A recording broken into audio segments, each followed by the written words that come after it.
আমি বললাম, গুরুজি, আপনি আমার সাথে কি করছেন? আমি আপনার নিকট গান শিখতে এসেছি, অন্য কিছু নয়। গুরুজি বলল, গান তো তোমাকে শিখাবই, আর এই জন্যই তোমাকে একটু পরীক্ষা করে নিতে হবে, দেখি তুমি পারো কি না। আমি বললাম, গুরুজি, কি পরীক্ষা? গুরুজি বলল, আমার মনোরঞ্জন করা। আমাকে তুমি একটু খুশি করতে পারবা? আসলে তোমাকে আমার কাছ থেকে বাক্যি নিতে হবে, আর তার জন্য তোমাকে আমার সাথে একটি কাজটি করতে হবে। আমি বললাম, কি কাজ গুরুজি? গুরুজি বলল, মাত্র অনুষ্ঠান করে এসেছি, আমি খুব টায়ার্ড, আমি খুব ব্যথা অনুভব করছি, মনে হয় গাড়ির জাহারে। আমাকে একটু মেসেজ করে দাও। আমি বললাম, আচ্ছা ঠিক আছে। তারপর গুরুজি আমাকে এমন জায়গায় মেসেজ করতে বলল, সেখানে ধরতেই আমার মাথা গরম হয়ে গেল। আমি তখন ভয় পেয়ে যাই। একটু পরেই গুরুজি অন্য রকম আচরণ করা শুরু করল এবং আমাকে জোর করার চেষ্টা করল, যা শুনলে বন্ধুরা তোমাদের কলিজা লাফ দিয়ে উঠবে। তাহলে চলুন বন্ধুরা, গল্পটি শুরু করি। তবে গল্পটি শুরু করার পূর্বে তোমাদের নিকট আমার বিশেষ অনুরোধ, তোমরা অবশ্যই আমার চ্যানেলটি সাবস্ক্রাইব করে আমাকে সাপোর্ট করবা।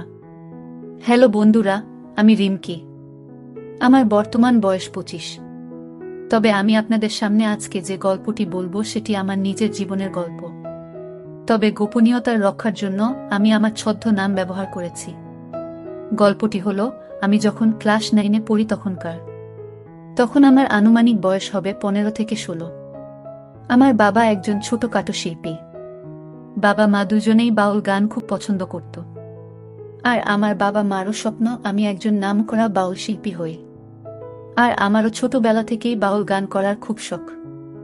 আমি প্রতিনিয়তই বাউল গান করার চেষ্টা করতাম, আর মাঝে মাঝে বাবা মার সাথেও বাউল গানের অনুষ্ঠানে যেতাম। গানের শেষে দর্শকরা যখন হাত তালি দিত, তখন আমার খুব ভালো লাগত। মনের মাঝে তখন আরও বেশি প্রেরণা পেতাম শিল্পী হওয়ার। দর্শক মণ্ডলী, বুঝতেই পারছেন আমি আজকে যে ঘটনাটি বলছি সেটি আমার বয়স যখন 15-16। মাত্র আমার যুবতী বয়স শুরু হলো। দেখতেও খারাপ ছিলাম না। আমার চেহারা এত সুন্দর ছিল যে আমি সাজলে আমাকে পরীর মতো দেখা যেত, আর আমার গঠন গাঠনও ছিল দেখার মতো। বিশেষ করে পিছনটা এতই আকর্ষণীয় ছিল যে আমি যখন হাঁটতাম তখন আমার হাঁটার উঠা নামার শৈলীর দৃশ্যটা দেখে হাজারো পুরুষ তাদের রাতের ঘুম হারাম হয়ে যেত। আমার উঠতি বয়স তখন যে কোনো পুরুষ আমাকে দেখলেই আমার দিকে হা করে চেয়ে থাকত। বিশেষ করে আমার বিশেষগুলো ছিল অনেক আকর্ষণীয়।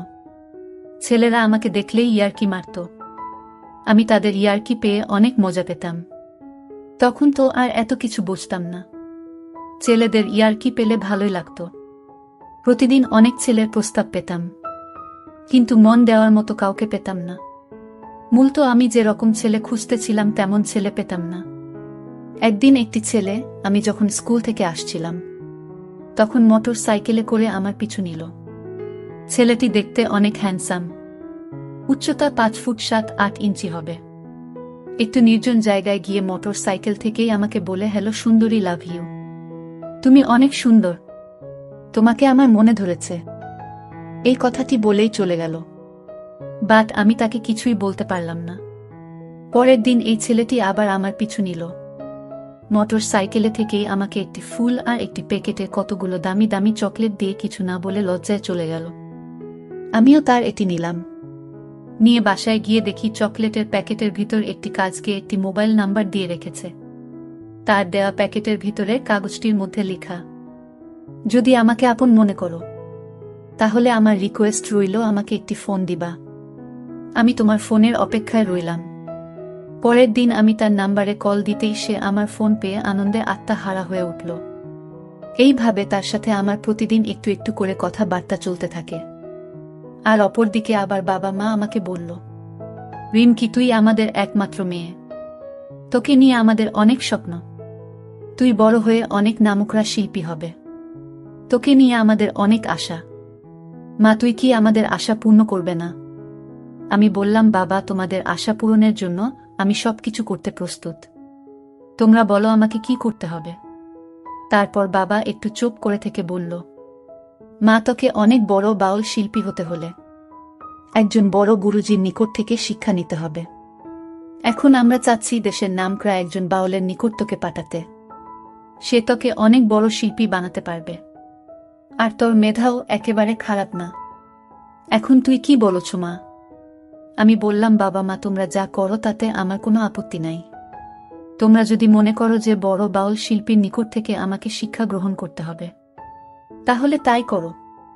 তারপর আমার বাবা বলল, ঠিক আছে মা, তাহলে আমরা তোকে অনেক নামকরা একজন বাউলের নিকট শিক্ষা গ্রহণ করার জন্য পাঠানোর ব্যবস্থা করছি। এদিকে ছেলেটির সাথে আমার প্রতিদিন কথা বলতে বলতে এক প্রকার প্রেমের সম্পর্কে গড়ে ওঠে। তারপর একদিন ছেলেটিকে আমি আমার সব কথা বললাম আমার জীবনের লক্ষ্যের কথা।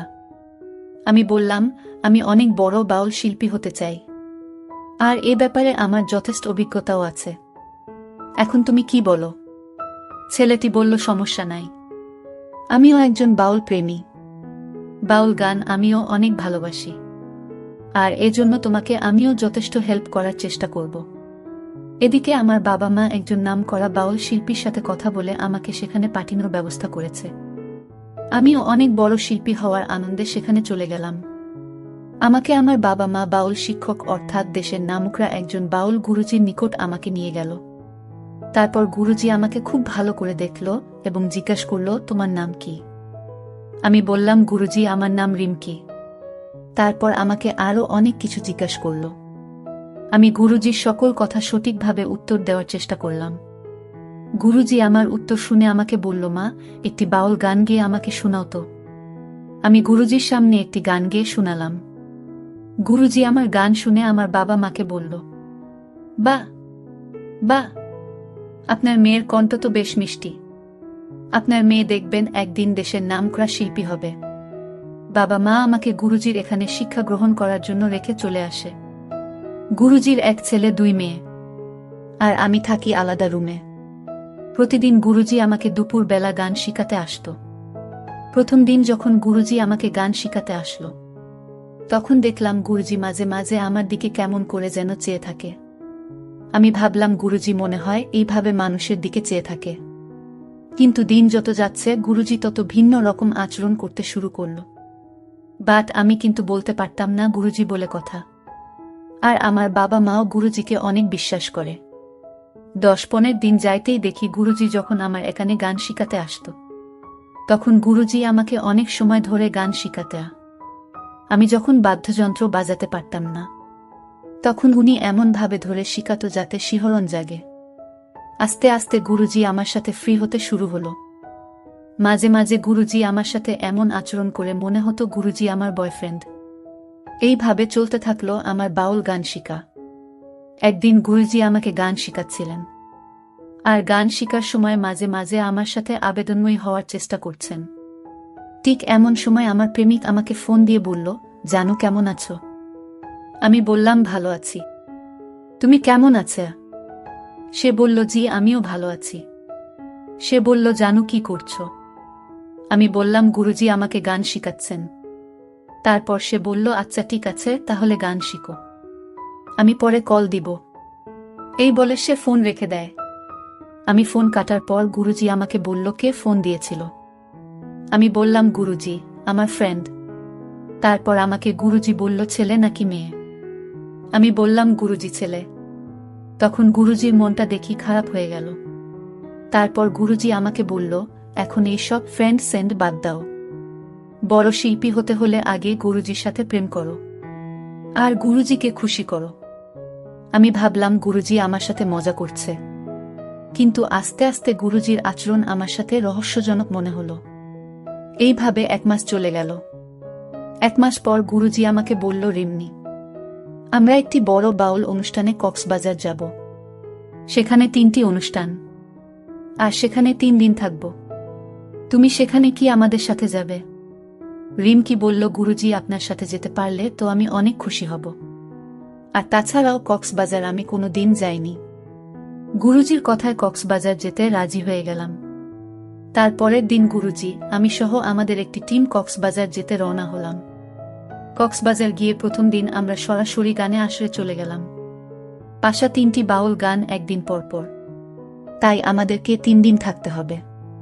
কক্সবাজার প্রথম দিন অনুষ্ঠান শেষ করার পর আমরা সকলেই কক্সবাজার একটি আবাসিক হোটেলে উঠলাম।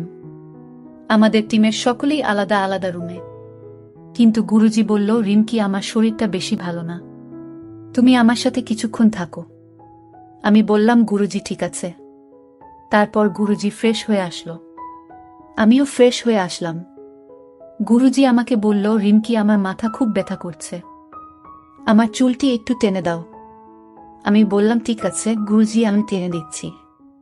তারপর গুরুজি দেখলাম তার ব্যাগ থেকে একটা কিসের জানি তেল না মলমেই জিনিসটা, আমি ভালো করে চিনতে পারলাম না। আমাকে সেটা হাতে দিয়ে বলল, নাও, এটা আমার কপালে এবং পায়ে দিয়ে খুব ভালো করে মেসেজ করে দাও। গুরুজির কথা অমান্য করতে পারলাম না, যদিও আমার গুরুজির কথা খুব খারাপ লাগতেছিল। তারপরেও আমি অপারগ হয়ে তার কথা শুনতে হলো। আমি যখন গুরুজির পায়ে মেসেজ করছিলাম, তখন গুরুজি আমাকে বলল, রিমকি, আর একটু উপরে।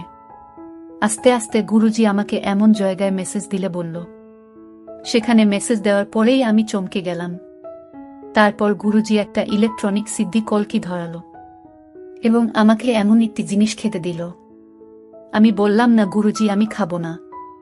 তারপর গুরুজি বলল, এটা জার্মানি শরাব, খেলে অনেক মজা পাবে, হয়তো কোনোদিন তুমি এটা খাও নাই, একবার খেয়ে দেখো, অনেক টেস্ট। আমি গুরুজির কথায় এটা খেলাম। একটু পর দেখি আমার কেমন জানি করতেছে, কেন জানি বারবার কিছু পাওয়ার জন্য আমি পাগল হয়ে যাচ্ছি। কিছুক্ষণ পর দেখতে পেলাম গুরুজি আমার সাথে অন্যরকম আচরণ করতে শুরু করল। আমি তো পুরাই অবাক হয়ে গেলাম, জীবনে কোনো দিন এমন পরিস্থিতির শিকার হই নাই, তাই আমার খুব ভয় ভয় লাগছিল। হঠাৎ দেখি গুরুজি এক ভিন্ন রকম কায়দায় আচরণ করতে শুরু করল। গুরুজি তখন আর স্বাভাবিক ছিল না, কোনো কিছু পাওয়ার আশায় গুরুজি যেন পাগল হয়ে গেল। তখন আমি বললাম, গুরুজি, আপনি আমার সাথে কি করছেন? আমি আপনার নিকট গান শিখতে এসেছি, অন্য কিছু নয়। গুরুজি বলল, গান তো তোমাকে শিখাবই, আর এই জন্যই তোমাকে একটু পরীক্ষা করে নিতে হবে, দেখি তুমি পারো কি না। আমি বললাম, গুরুজি, কি পরীক্ষা? গুরুজি বলল, আমার মনোরঞ্জন করা, আমাকে তুমি একটু খুশি করতে পারবা। আসলে তোমাকে আমার কাছ থেকে বাক্যি নিতে হবে, আর তার জন্য তোমাকে আমার সাথে একটি কাজটি করতে হবে। আমি বললাম, কি কাজ গুরুজি? গুরুজি বলল, মাত্র অনুষ্ঠান করে শেষ এসেছি, আমি খুব টায়ার্ড, আমি খুব ব্যথা অনুভব করছি, মনে হয় গাড়ির জাহারে, আমাকে একটু মেসেজ করে দাও। আমি বললাম, আচ্ছা ঠিক আছে। তারপর গুরুজি আমাকে এমন জায়গায় মেসেজ করতে বলল, সেখানে ধরতেই আমার মাথা গরম হয়ে গেল। আমি তখন ভয় পেয়ে যাই। একটু পরেই গুরুজি অন্য রকম আচরণ করা শুরু করল এবং আমাকে জোর করার চেষ্টা করল। আমি কোনোভাবেই রাজি হচ্ছিলাম। তারপর সে আমাকে এমন কৌশল অ্যাপ্লাই করতে লাগল, আস্তে আস্তে আমিও তার প্রতি দুর্বল হতে লাগলাম। কেমন জানি একটু একটু করে ভালো লাগতে শুরু করল। কিন্তু গুরুজি তো আমার চাইতে প্রায় 25 বছরের বড়, আর বিশেষ করে গুরুজির বিশেষটাও তো অনেক ধারালো। আর এদিকে আমি জীবনে কারো সাথে এমনটা করিনি। এক পর্যায়ে যখন গুরুজি প্রথম আমার সাথে এমন করল, আমার কাছে মনে হলো আমার উপর আসমানটা ভেঙে পড়ল। অনেক ভয়ানক একটা রাত ছিল আমার জন্য। গুরুজি সিদ্ধি খাইয়া লইছে, তাই এত শক্তি।